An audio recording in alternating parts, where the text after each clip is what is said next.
For today's mini vlog, samahan nyo nga kami dito. Magala-galama lang. Isa sobrang tindi ng initin na. Balabas nga kami mag-anak kahit naman kami walang kwarta. Uy, tama na kami. Sa patingin-tingin lamang. Sa patingin-tingin lamang. Mabubusog na kami dito.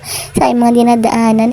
Ay, piyesta nga po pala ng bayan ng barangay Mamatid, bayan ng Kabuyaw. Uy, ay ang daming mamimili. Dito nga po pala ako bumili ng mga pundang tinahi ko ng mga nakaraang araw. Ilang beses na nagyaya si Junakisap. Kami naman daw ay magalagalay. Sabi ko ako'y tamad na tamad talaga. Sobrang init.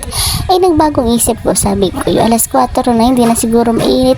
Ay tayo mag-ikot-ikot man lang sa bukid. Ay sobrang hangin nga dito. Nagtataka ako kung bakit laging traffic dito sa lugar na to. Kahit naman dito ay bukid lamang.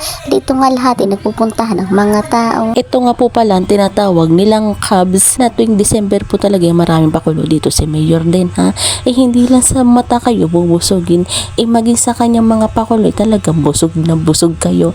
Ito nga po pala ang tinatawag nilang Cubs na kada tuwing December ay marami po ditong pakulo si Mayor din ha. Iba't iba ang kanilang Sa mga pailaw pa nga lang po, busog na kayo. Lalo na yung pinakinihintay ng lahat. 25 kilos na bigas with grocery. O kayo ba may ganitong mayor?